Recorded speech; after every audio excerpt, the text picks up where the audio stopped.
Good morning, good afternoon, good evening, depending on where you're listening from in the world. My name is Jacqueline Dixon, and you're tuned in to the Ordinary People Show. Ordinary people can do extraordinary things. We're broadcasting live from Toronto, Canada on this beautiful sunny Saturday morning in the GTA. And once again, happy Black History Month, ladies and gentlemen. How are you doing? How are you making out? How are you enjoying yourself? Are you going from one Zoom event to the next? Wow, the virtual world is busy and abuzz with Black History Month celebrations and Black History Month honors. And once again, as I've told you once, and I'll tell you again, it's my favorite time of year. It's my favorite time of year because not only the Black History Month celebrations that we go through right from the launch, right through the month of February, but then it rolls right into International Women's Day, and from that point, the GTA just seems to kick off. International Women's Day just seems to kick off all of the rest of the events that are to follow. And this year we are hoping, we are praying that all will be well with our summer events, our spring and summertime events, that we'll be able to get out there and we'll be able to physically attend so many events that we didn't get to attend last year. And we'll once again get to interact with our brethrens and our sistrens, the way that we were meant to interact as human beings. But until that time comes, until they blow the whistle and they give us the green light, ladies and gentlemen, hold tight and be steadfast and keep praying, because this too shall pass. Ladies and gentlemen, welcome to another episode of the Ordinary People Show. So it's Black History Month, and for those of you who tune in and follow the Ordinary People Show on GBKM TV, thank you so much for tuning in. And whether you're listening to us on our brand new website, by the way, we are in the process of migrating over to the brand new website. So for those of you who have not gone to the site yet, it is www.gbkm.tv. When you get over there, you're going to see the beautiful platform that will show you all of the various different bells and whistles that we've got going on, that we've been working behind the scene on for so many months. 24-hour web radio with the best in R&B, soca, calypso, Afrobeats, and so much more. We've got breaking news as well that is constantly running 24 hours, 7 days a week. And of course, we've got a full lineup of programs that you can enjoy throughout the course of the week. Listen, if you're an Ordinary People fan, or maybe you're a fan of smart money investing with Alton Brooks, one of our newest hosts, or maybe you want to turn and enjoy Romaine on the Ute Turned Up Show, and Elizabeth with the Chat Up, and there's just so many other shows. Regardless of whatever your preference is, you will never miss another show when you download our app at www.gbkm.tv.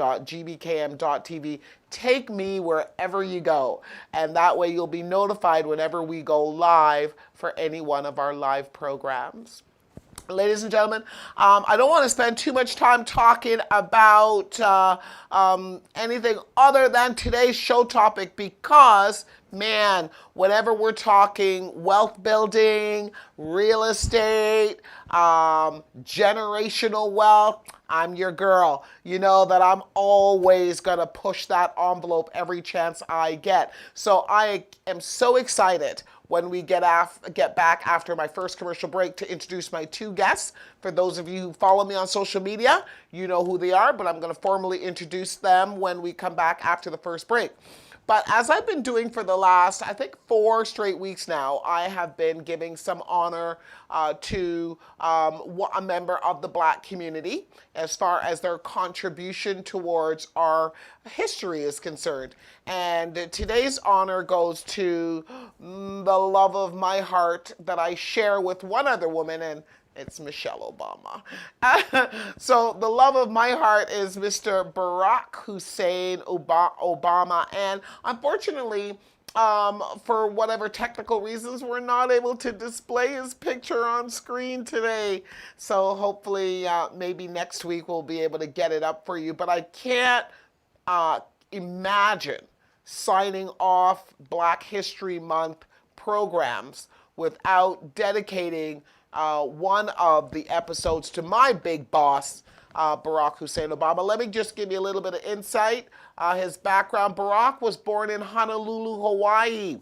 After graduating from Columbia University in 1983, he worked as a community organizer in Chicago in 1988. He enrolled in Harvard Law School, where he was the first Black person to be president of the Harvard Law Review.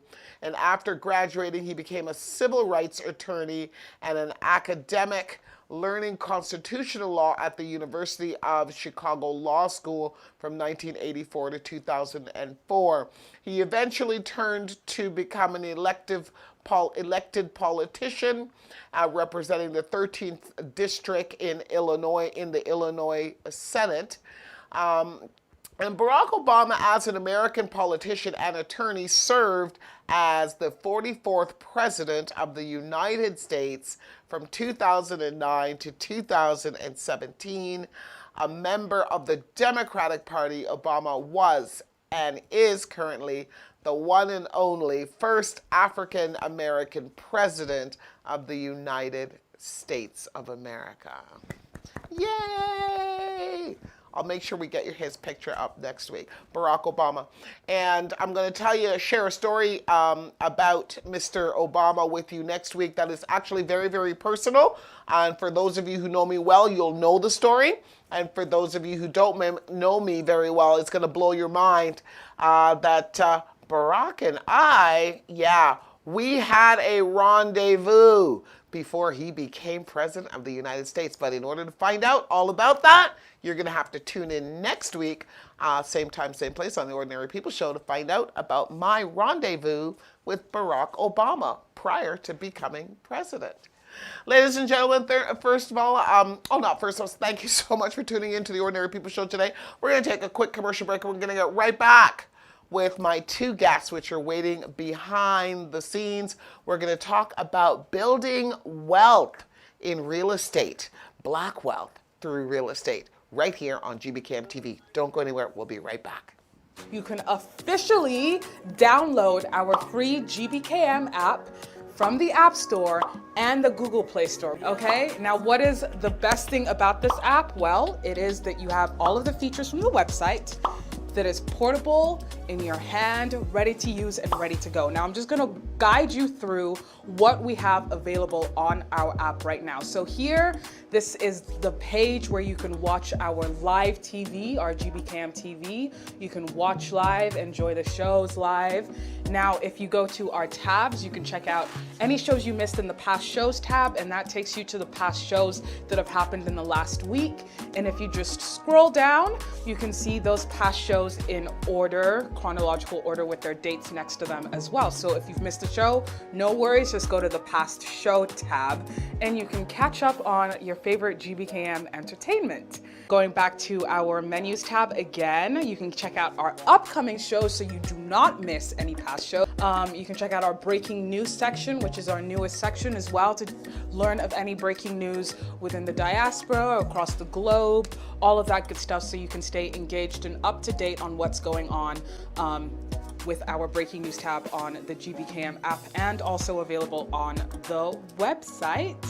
And as you can see, there are other tabs there. You can listen to our live radio, our live TV. You can learn more about our on-air personalities by going to our OAP.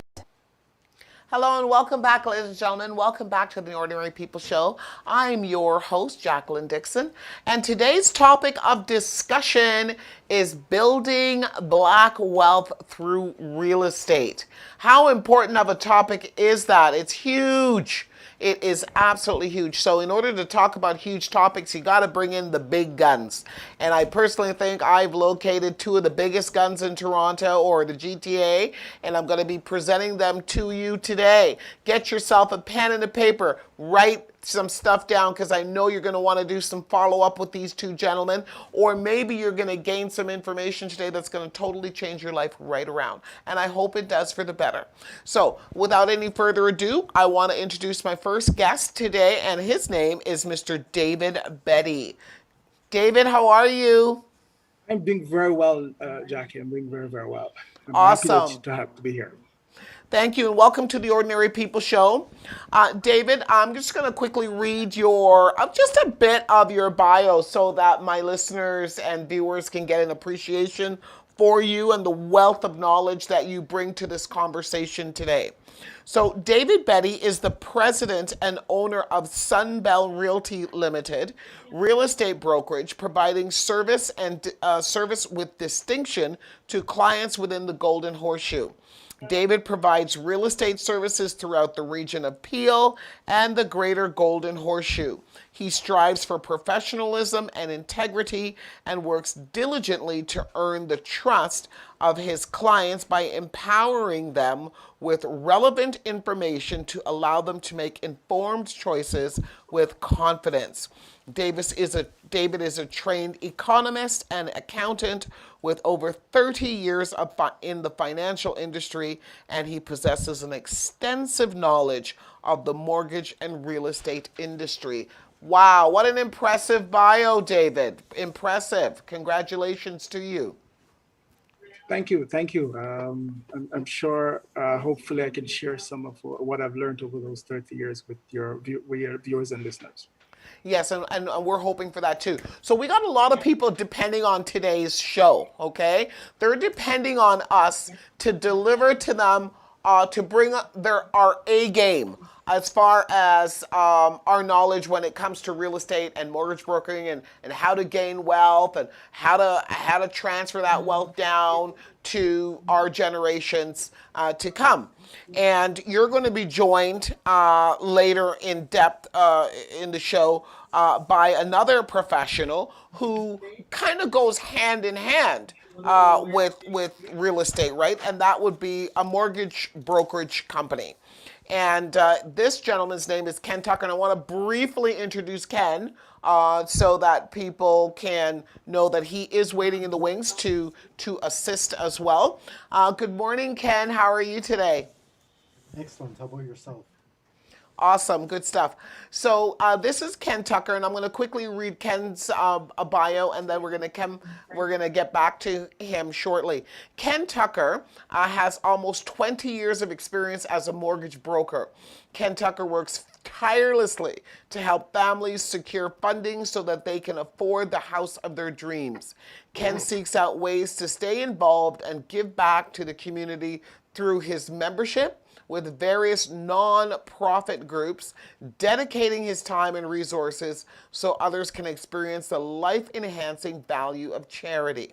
A big believer in self-improvement, Ken finds inspiration by listening to daily podcasts, watching videos, and positive messaging, and attending learning seminars to expand his knowledge and skills in every area of his life. Thank you so much, Ken. Thank you for joining us on the Ordinary People Show today. Thank you. Thanks for inviting me. So we're going to need you to speak up a little bit more when we get to you, but please feel free also, Ken, to join the conversation as we chat with David. If there's anything relevant that you feel that you would like to add to the conversation, being that you are the money guy and David is the brick and mortar guy who actually finds the homes that we would aspire to own, okay? So, Absolutely. David, listen. Holy smokes, man. The GTA, the Golden Horseshoe, is on fire right now. Who is it that is out there that does not know that the Golden Horseshoe is on fire? When I say on fire, I mean real estate fire. It is blowing up like, am I wrong or right? Talk to me. Well, you're certainly correct, and I don't think any of your listeners would be one of those that don't know. So I'm pretty sure your listeners are aware of what's happening. The market has been up year over year, 84%, 8.4% in terms of volume. In terms of price, it's up 13.5%. So our average price we're looking at the end of 2020 was 929,692. So the market is, yes, as you're right, it's on fire. There are few pockets in the market that I would say are probably not on fire, and you probably would like the fact that this is true. So, for example, in the condo space, there are parts there that there are opportunities, and it's not that the condo market is not doing very well, but the price would have gone down in some of the condos, which is opportunity there for you. So there is opportunity everywhere in the market, and any little town you can think of in Ontario, you tell me about it, I'll tell you what it's doing, and it's doing pretty well. Okay, so here's the deal now. So you know what a lot of home buyers are before they become home buyers? What they're really good at? Speculating, right? The speculators, the people they sit in their couch and they speculate whether prices are going to go up or whether prices are going down, trying to figure out when is the best time to buy. And this is always the $64 million question whenever you talk to a realty agent. You ask them, when is the best time to buy? David, can you tell us when is the best time to buy? I'd be happy to answer that question, and it's an answer I've given many times, so it hasn't really changed. And I tend to go to my own experience. So I came to this country in 2000. I bought my first house 3 days into the country. Wow. So when is the best time to buy? As soon as you can afford it. And I'll give you some stats to support that. Just for your show, Jackie, I went and pulled data back 45 years. That's a long time.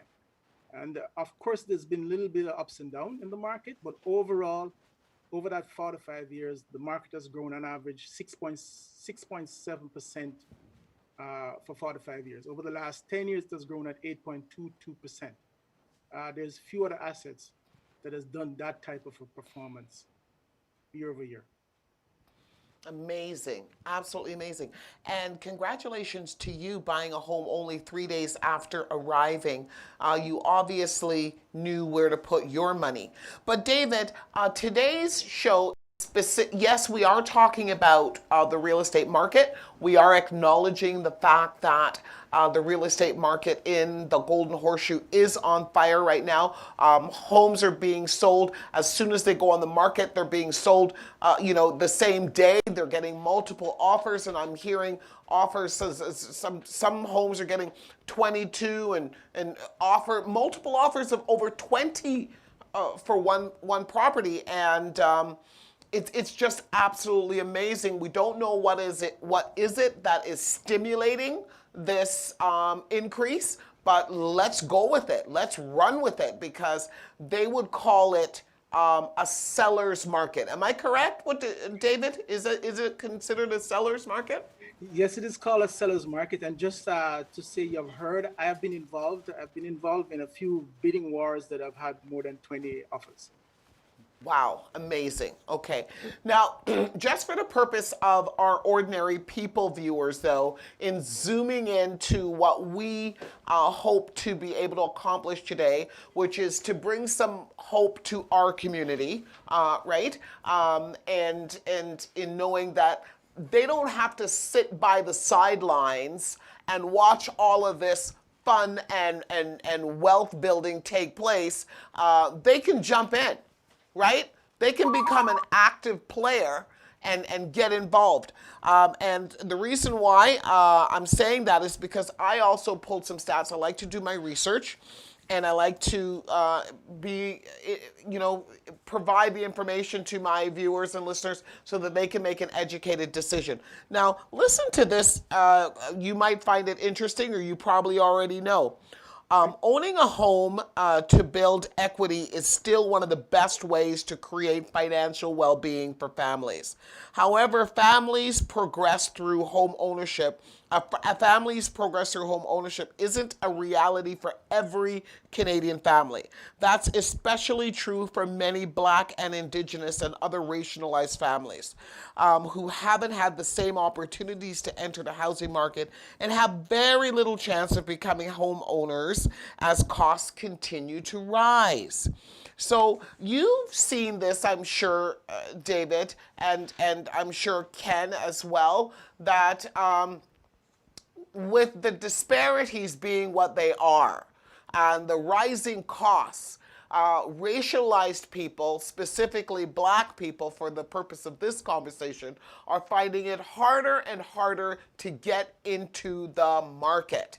And we are looking for ways in which to do so. And this is why we're coming to you to try to help us to understand this and how we can achieve this. So first, one thing I'd want to say, now I don't want to, it's not about me, it's about everybody other than me. I'm trying to help. One of the things that I did, one of the things that I did when I buy a property, because I very much heavily invested in buying real estate property and flipping and selling and all that kind of stuff. So one of the first things that I did was I did my research to find out where the top investment locations are in Ontario, right? Because that's the key word for me, investment. A home should be an investment. Am I correct, David? You are correct. My son would argue with me that it's not, and I would, of course, pull up my economics hat and prove to him that it is. It is definitely an investment. Right. And like any other investment, we want a return. Correct? Correct. Okay. Correct. So in order to make that investment work, should an individual embark upon some research findings like I did? Like I went and I did my own research and I found out where the top 10 potential cities are, and if they're not equipped to do it, should the agent that they are speaking with provide that type of information to them to help them make the right decision as to where to buy? For sure, yes. You should. I think. Well, first of all, I normally tell everybody that this is, for most people, the largest decision they're going to be making in their life, especially their first-time buyer. So they should take it very serious and should consider all the pros and cons before they get into it. By all means, though, you should get into it. And yes, in terms of where you're going to buy and what you're going to buy, you also want to talk to your real estate agent to have them understand what your needs and wants are. And for sure, if you're looking, there's a market that's growing. Now, in the case of Ontario, there's few markets that are not growing. I probably could think of one, and that might be only a blip right now, and it's Leamington, for those who know where Leamington is, just outside of Windsor. Ah, that's going towards the Windsor way. There you go. But on the other hand, Windsor is bouncing back, which is just next door. Okay. Well, Now, and this is where we'll probably bring Ken in just to quickly jump in here. So, are you shy at all about telling a potential home buyer that, listen, I know you want to live in Scarborough next to your girlfriend that you went to school with all your life, but if you really want to be a homeowner, I'm going to tell you, Sally Sue, you need to go out to Kitchener. Are you shy about telling people the truth as to, if you really want to get into this market, you're going to have to follow my instructions and listen to my advice. And, I know Ken wants to get into this, so I for sure can, but I said definitely one of the first thing I do is, find out what it is you want to get back to the city for. And then I'll tell you, okay, grab the go train is right next door. It's a 5 minutes drive. You'll be there in no time. You can get back to the city when you wish. Now you can commute virtually into the office. You don't even need to get in. So bear that in mind when you're deciding where you're going to go.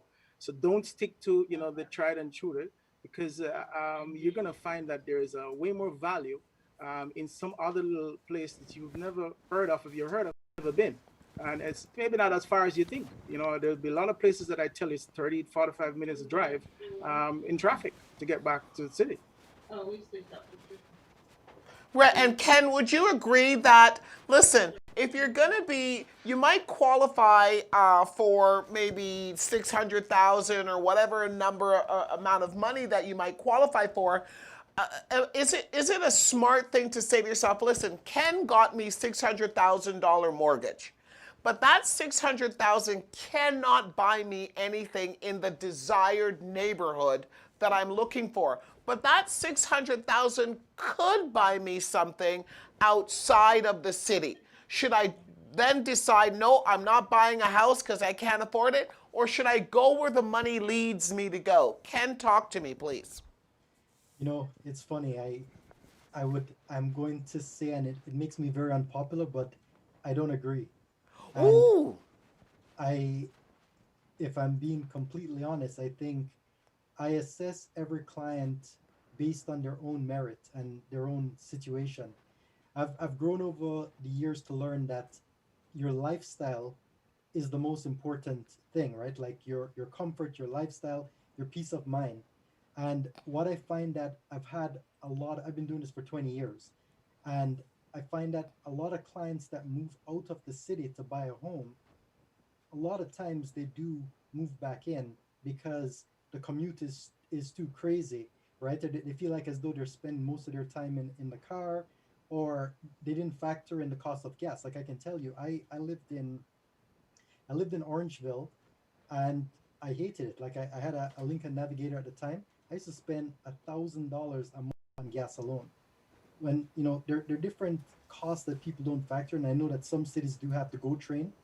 It is on a case by case basis. I wouldn't just tell everyone, move out just because of a home. I can okay. expand on that a little later on.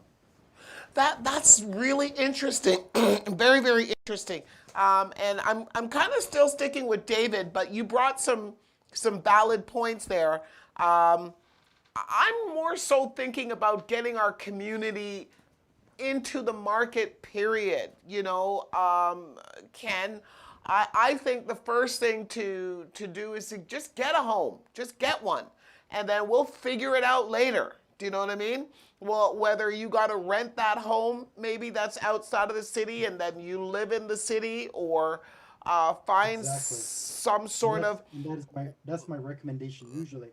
If someone just really wants to get into the market, I may suggest buy a home where you can purchase the home, but think about what the how that will change your life and if it makes sense for you.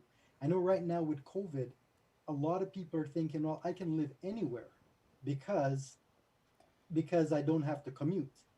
But I think it's important to think about it's great now, but it is important to think about that this may not last forever. And if you go somewhere that you can't, there's not, there's no work opportunity, are you going to be able to keep that job to be able to keep paying for your home?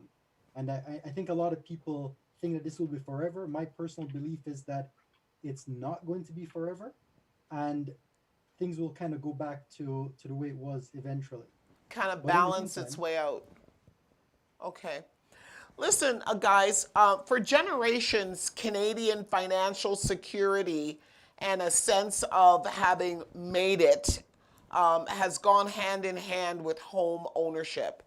And this is what has given people their sense of pride in knowing that they own property. In the community, in the black community or the racialized community, are you seeing an uptick in the number of individuals from this community buying homes? Is there knowledge of the market increasing? Are we seeing any signs of generational wealth being passed down through home ownership? David, can you share with me? Yes, I can speak to that. So, first of all, we are, for the record will show that we are obviously participating less in the real estate market. When I say we, mean in the black community, and there are good reasons for it. The people who benefited from the housing act of the 50s and well after the war were mostly Caucasians. So we obviously started out on a bad footing, so to speak. It makes sense. Just to give some ideas of the numbers, probably roughly 40% of blacks would own their own home, while the figure for the um, non-black, or well, let's say the non-racialized, is roughly 70%. Right. So there's roughly a 30% gap. Yeah. On the other hand, though, there are a few things that have been happening over time that I'm sure Ken will speak more to, for the newcomers, for example, that benefit not just not well all of us, really. All the communities are coming in, because it's all the racialized communities mainly that are coming in and benefit from these programs, and so that has caused for some uptick. And so, for example, the neighborhood I live in, I think the stat says that roughly, I believe it is 90 something percent of blacks in my community that owns their own home. Now, of course, that's an unusual number, and it does not live everywhere. Ken In the knows where it is. community that you live in, am I correct? Actually, both myself and Ken, now that I'm thinking about it. Yep. Both Yes, both of you guys live in a community where is it 94% of the black I think people it's who live? 92, I believe it is. 92% of the blacks that live in that community own their own home. Oh, is it? Can I ask you guys a question? Sure. Is it Ajax or Durham? No, it's not. I know. And I have- I can tell. It's Caledon, which is just north of Brampton. Ah, okay, all right. Now I have some. Brampton, The reason even is because Brampton, the ownership is high. I'm sorry. Go ahead. No, I said we're in Caledon, and it's definitely it's a little more affluent in Caledon, but even in Brampton, the home ownership of blacks in Brampton is extremely high. Oh yeah. Right. Okay. But I'm going to throw other stats at you guys. You guys are correct. Yes, you are. But I'm going to throw some other stats at you. That's because they already own a home. But listen to this. The racial gap in neighborhoods tell a really big story. Okay. So in higher income neighborhoods, we're talking about the income now. Okay. Higher income neighborhoods, where families are most likely to be homeowners in those neighborhoods, 74% of those homeowners are actually not black. So that means that 20 you and other people of visible minorities can only comprise of a maximum of 26% of the total populace, right? Correct. So although that 26%, which is the other people in that affluent neighborhood, 90% of them could be black, it's still a misleading, it's a misleading number. Do you see? Yes. When 74% are not black. If you Yes. can get where I'm going. So where yeah, I'm for sure. what I want to see happen here, David and Ken, is I want to see an affluent neighborhood comprised of 50-50. Do you understand what I'm saying? So Totally. that's what I want to see happen. So if it's that affluent, then 50% can be, Caucasian, and 50%. Now that's progress, Yes. in my opinion. Yes. Right? And so I wanted to just fix that, because we gave that stats without putting it in context. Okay. Because we're obviously less than in other words, I think the population says we're roughly, I think Ken can 10%. correct me, I think we're actually less than that, but of Canada, I think we're about 4% or 3 point something percent of Canada. And I'm pretty sure, where we are, we probably well below that as well. So we're that low. So we're certainly not representing Ontario. We're certainly not representing the GTA in terms of our numbers in that community. So while the stats may be high in terms of the home ownership, in terms of our presence in the community, we are a minuscule amount. So Right. just so- Okay. That's exactly. fair. That's fair. All right. So, but Caledon, kudos to you guys. I missed Caledon. Oh my God. Okay. So we talked about the black ownership versus other, Caucasian ownership.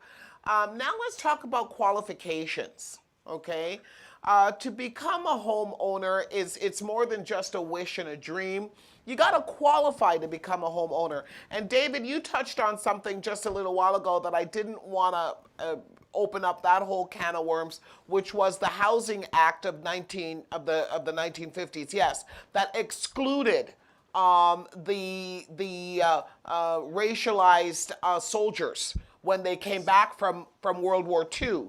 The Canadian government, like just like in the U.S., they created programs that allowed the veterans to own homes, and we were left out of Yes. that for the most part. So Yes. having the opportunity to create generational wealth as early as the 1940s and 1950s, which a good number of the Caucasian families have now benefited from, we didn't get that opportunity.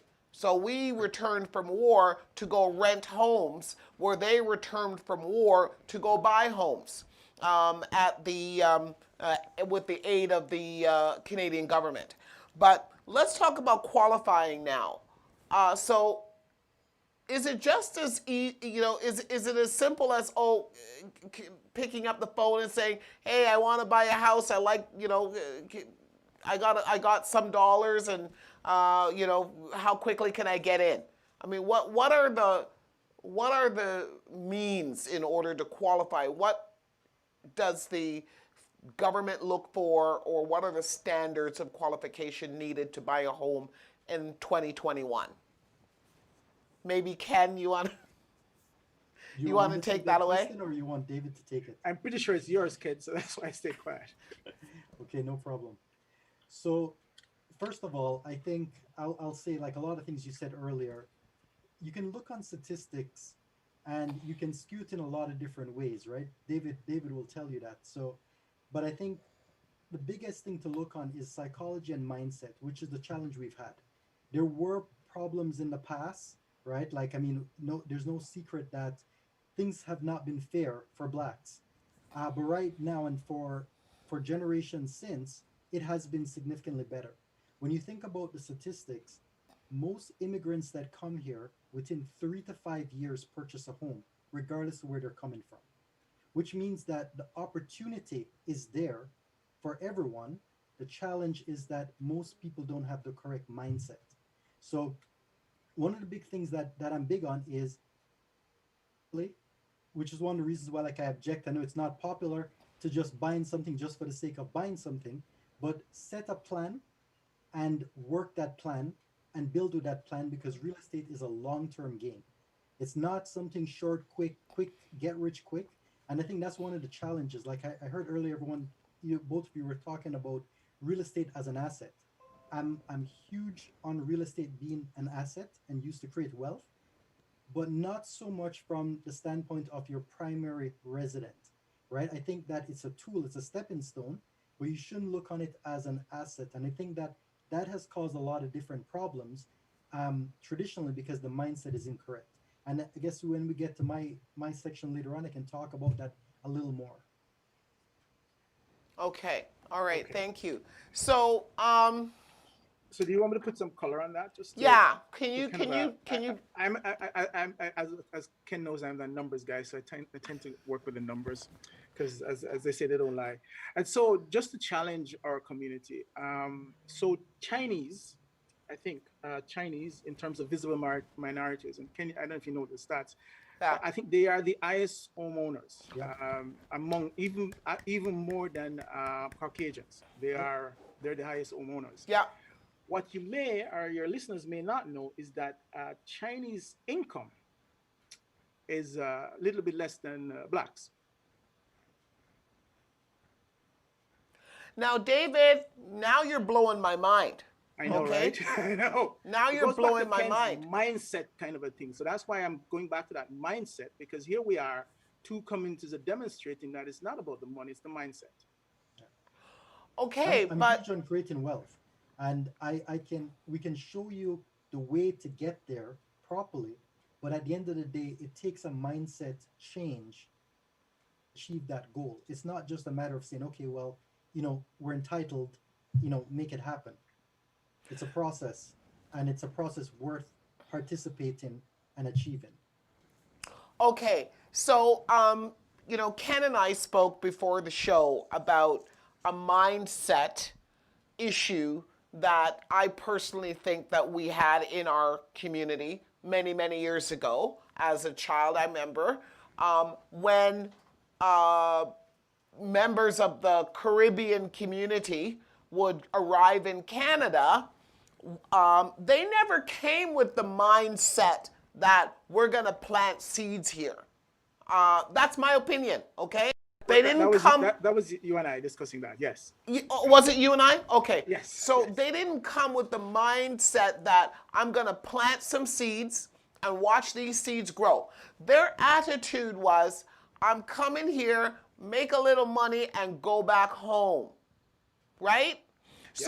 So this is where I have a problem, and this is a conversation for another day, with that whole save little Jamaica thing that they're trying to do. I'm not trying to save little Jamaica. I'm sorry. Because y'all had little Jamaica. You should have bought little Jamaica. You've been renting little Jamaica from other people for all these years, and now you want to save a rental property? No.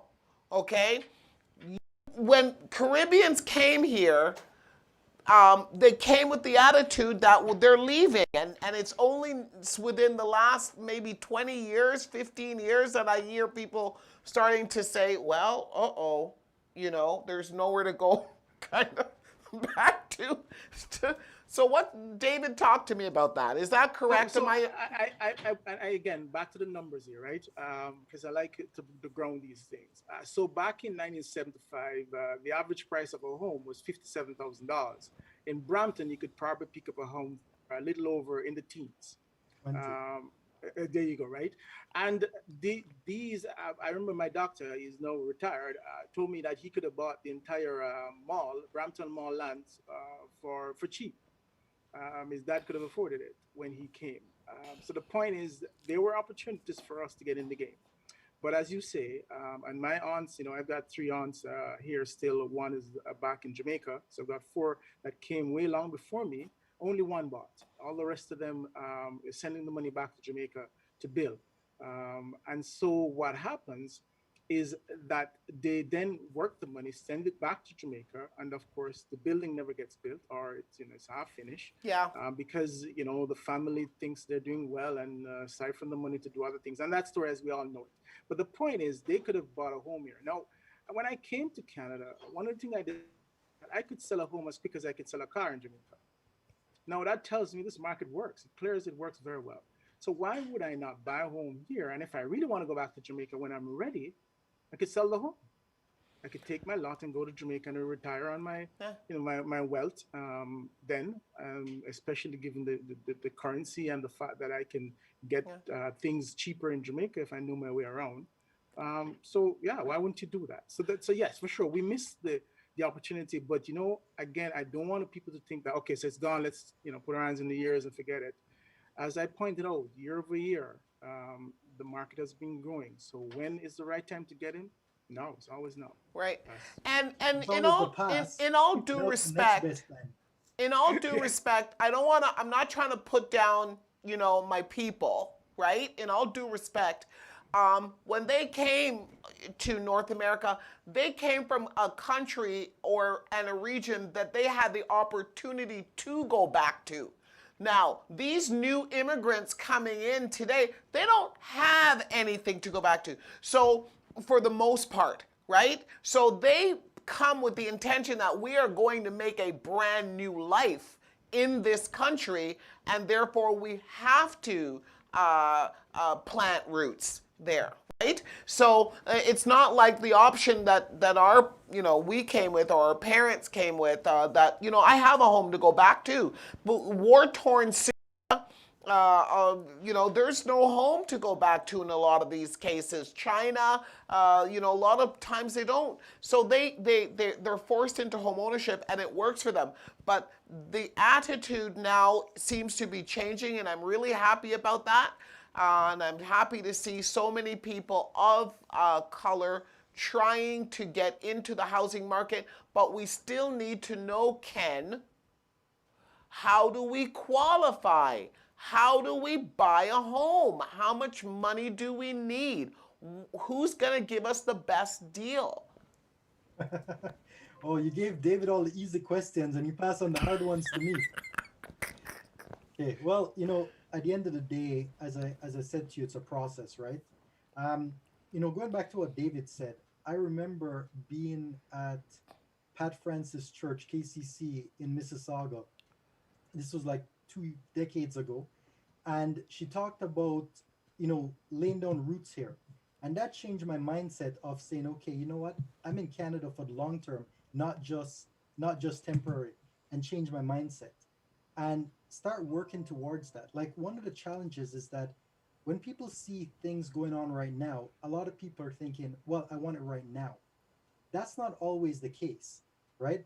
The good thing about Canada is that if you've actually, regardless of color, race, where you're from, any of these different things, if you can come up with 5% and you have excellent credit and good income, you can buy a home with as little as 5%.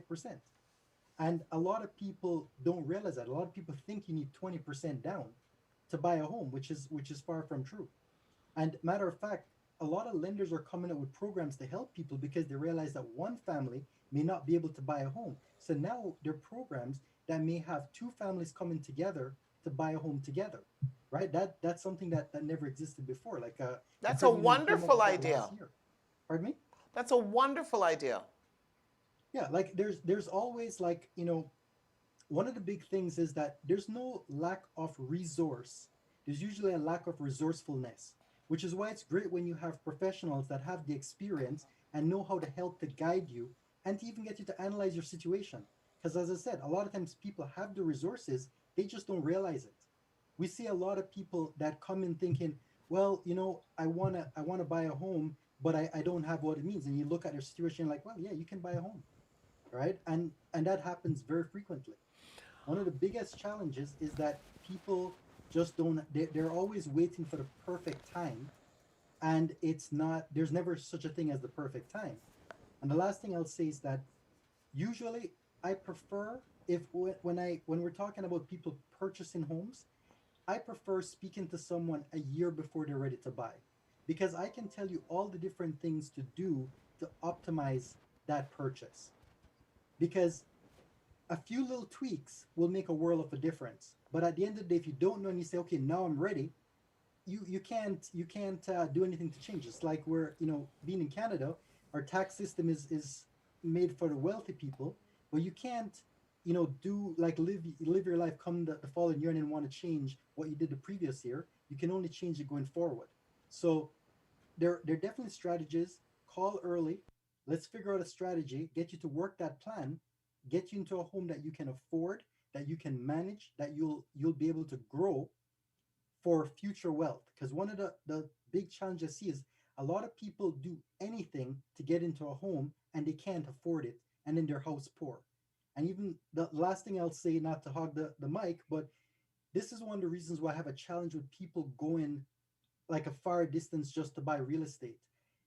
I've seen too many times over the decades that people bite off more than they can chew, thinking, okay, it's just all about the house. You get into that house, there's so many other expenses that you didn't factor in, and it causes a problem. So I much prefer to have a strategy, buy something that fits your need, and then grow from there. It's all about planning and execution. Okay, so Jackie, the what Ken is saying, I can endorse, and I'll tell you why. Because we haven't talked about this part of my history, because this is not the colorful part. But I did foreclosure for 13 years, so I've taken back a lot of homes in my time. And so I caution my clients about, you know, biting off more than they can chew, so to speak. And so, because as I tell them, I want to be able to come and visit them at the barbecue when they're having the barbecue in the backyard, not to be called to say, I don't know how I'm going to keep this house. So it is important for us to look at how you're going to afford it going forward. Obviously, there are, innovative ways, and I'm not talking about anything illegal, legal ways to think about how you can afford the home. And it's doable, very doable. And once you sit down and we chat, we can figure out a strategy that will work for you. And there are many different strategies we can employ. But we've got to have the conversation, as Ken says. We're talking about Ken is talking about things like your credit. If your credit needs a little tweaking, we can't tweak it on the day. It's got to be tweaked over time so that we can make the right adjustments so that when we get there, and why is your credit important? It's not just to qualify, it's to qualify at a particular rate. And the rate, dictates affordability. So you can afford more home if you've got better credit. Okay, so can you hear me now? Okay, I can Yes. hear so you. sorry, Yep. I was told that my sound was gone. I've actually got viewers that are messaging in as we're talking. Some of them are not liking what we're saying, and some of them are not liking what you're saying, Ken. Okay, I I just know, want. right? It's never popular to say this stuff, but Okay. we can work it. All right, fine. That's okay. That's okay. This is why we're having the conversation. But anyways, here's the deal. I get what you're saying about biting off more than you can chew, right? I get that, but there is a process that is used in order to determine what a person can afford. Is there not?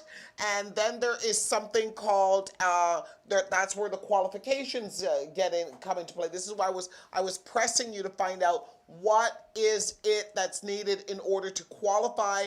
Are we talking? When you say excellent credit, what does excellent credit mean? Is there a good, better, best? And then what about amortization?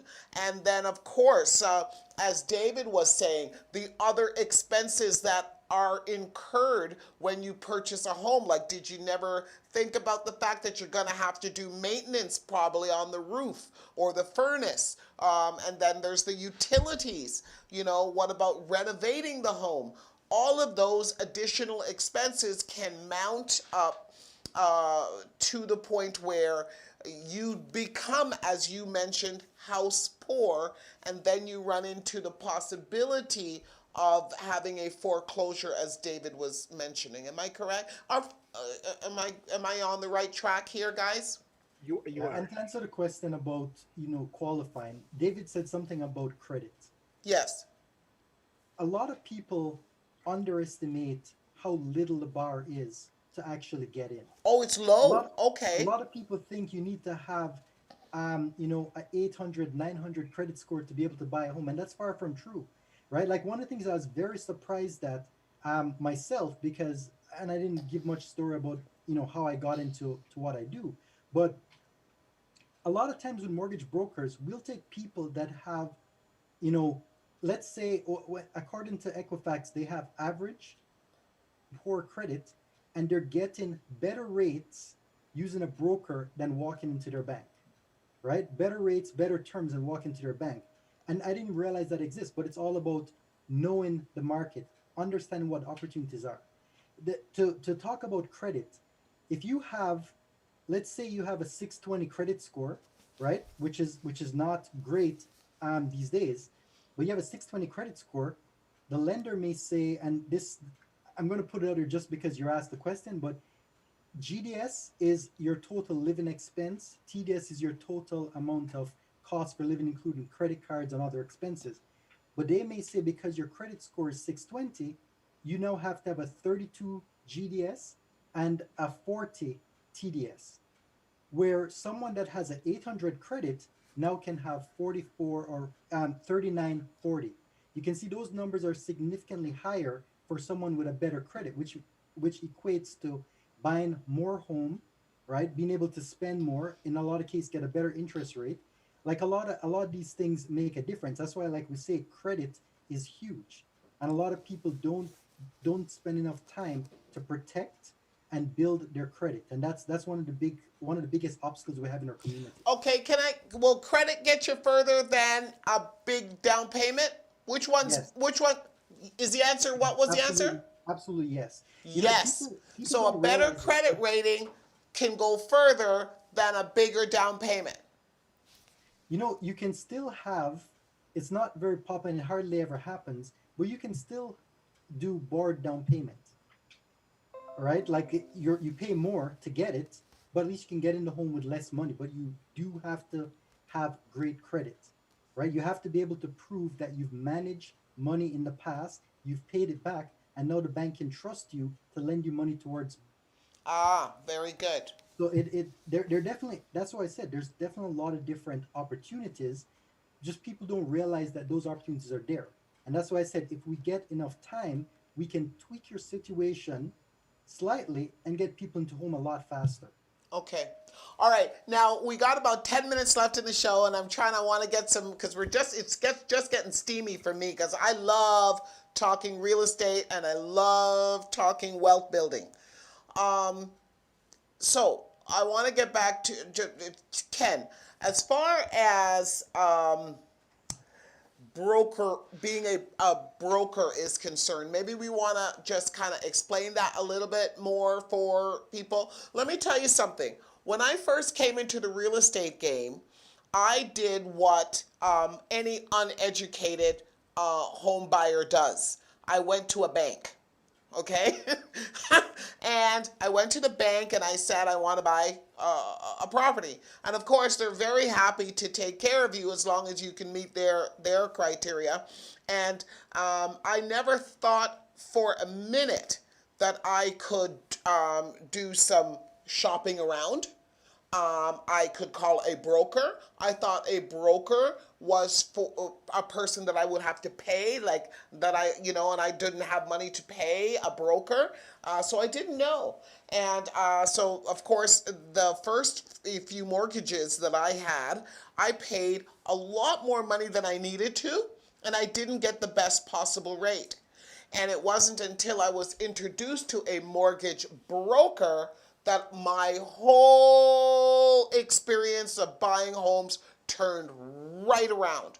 Holy smokes. I became empowered. And I want you to take the opportunity to really tell our listeners and our viewers why going to a mortgage broker is so much better than simply walking into a bank.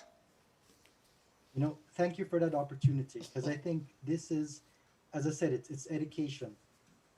A lot of people don't realize that when you go to a broker, first of all, we have options.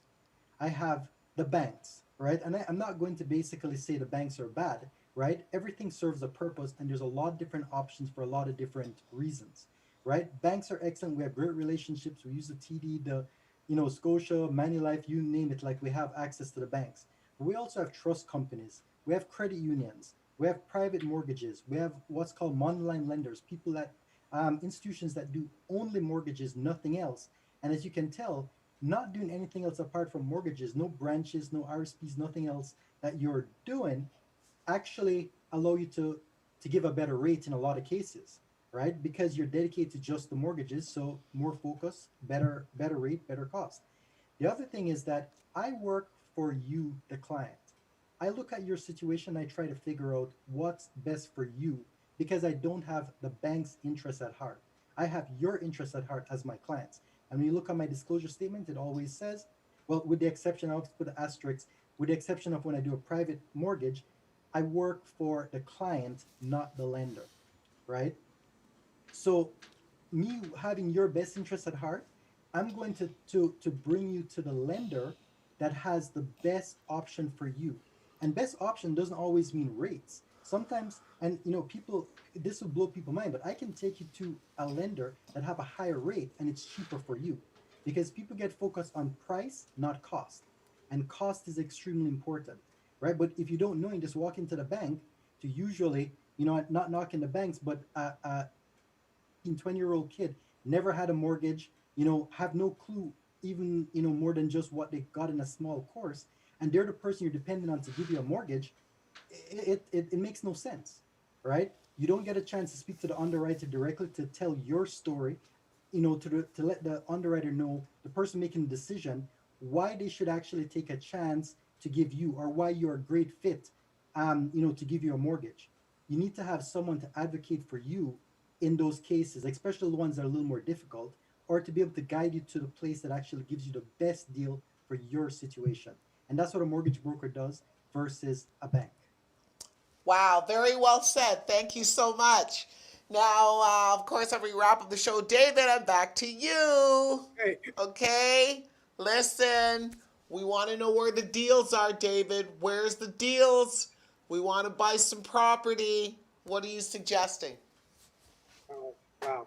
So there are. I mean, I looked at it and it says, wherever you go, I mean, depends on where there are opportunities. I would, but I'm going to name a few places, and it's going to work for some people. It's not going to work for some. Um, East Gwillimbury comes to mind. East Gwillimby. I've Yeah, been hearing a Gwillimbury. lot. I've been hearing a lot about that. Okay, yeah, yeah, and that's York. So it's York region, and again, it's easy to get back in the city. So if you're not looking, just to buy something to rent out, and you really want to live there, you can live and commute back into the city. It's not that difficult. So that's one area, and I would say you could look at Bradford, which is funny enough, West Glenbury, and it is. I think they call it BWG, which is Simcoe, not York anymore, Simcoe. That also is an opportunity that you could look at there. Now, Simcoe, I are would, we talking? Are we talking like Barry Harry, and yeah. yep, yep, that's where yep, you're yep, yep. talking? That's what now, I mentioned earlier Windsor, and for those who know Windsor very well, got to know the history of Windsor. Windsor was a booming place back in the automotive when automotive was on top, and then 2008 came, and it suffered a decline. It's doing pretty well. And so, if you're looking for an investment property, that's a good market to be in. Now, closer home, there's Waterloo. Waterloo is doing very well. A technology center, really. So, if you're really looking for a job there, you don't have to commute back to the city because employment is pretty good in Waterloo. So, you can find work in Waterloo for sure. My son actually just moved back to Waterloo. He went to Waterloo there for school, and he's found a job there. So again, that's a place that you can consider as well. Um, if for those who can afford it, Oakville is not a bad place. I like Oakville. I mind living there. But if you can't afford Oakville, maybe Burlington might be a place that you can look at. Little less, but also provide some of the nice features that Oakville also provide. It's right on the lake. So those are that. But then I would mention Toronto, especially for those who want to get into the market, just want to get into the market, prepared to buy a condo. I would say Toronto. The reason why I'm saying that right now is because a lot of people are leaving Toronto. So maybe this is a time for you to probably, if you want, to stick around and see what you can pick up in Toronto. Again, obviously, buying a detached home in Toronto is not for everybody, but you can get into the market with different type of properties in Toronto. So that's a big. And then of course Durham. I can't say enough about Durham. Bowmanville is crazy. Woman's Yeah, so I can It keep going. sounds I like tell you. everything's. It's, no, but seriously, but we opened up the show and we told the Golden Horseshoe is on fire. It's on fire. But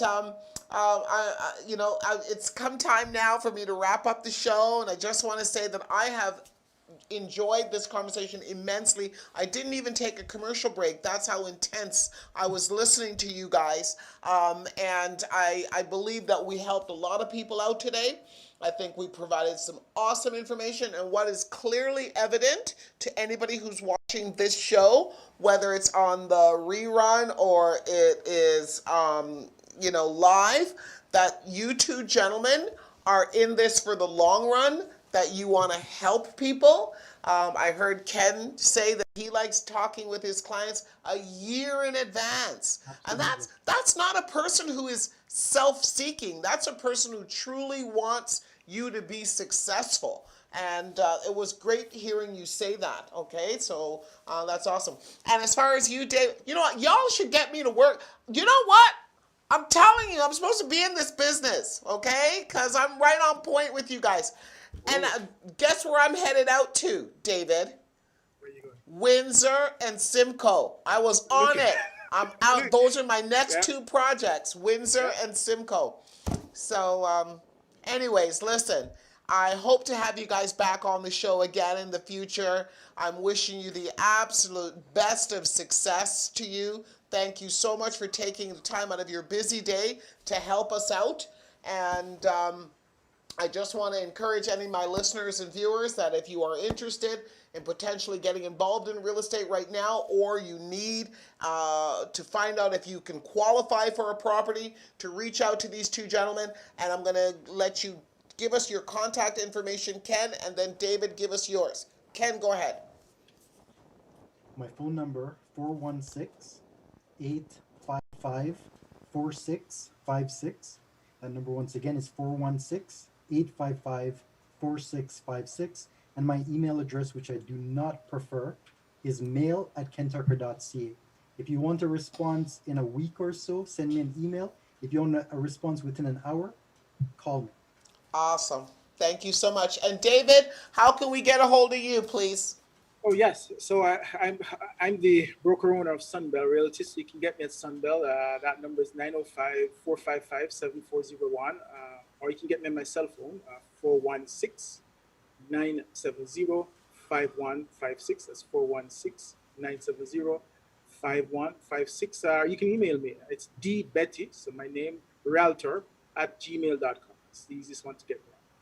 Fantastic. Once again, thank you so much for joining us today, guys, and have an absolutely fabulous rest of your weekend, and happy Black History Month as well. To you, the listener and the viewer at home, thank you so much for joining me on the Ordinary People Show today.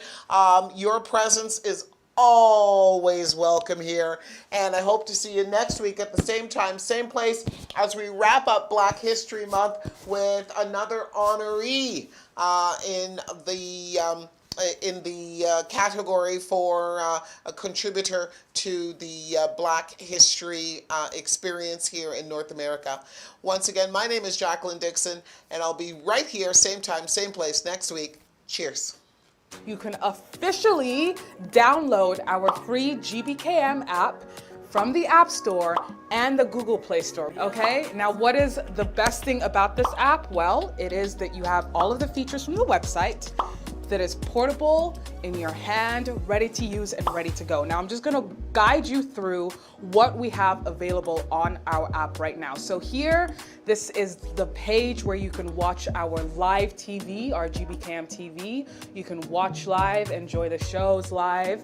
Now, if you go to our tabs, you can check out any shows you missed in the past shows tab, and that takes you to the past shows that have happened in the last week.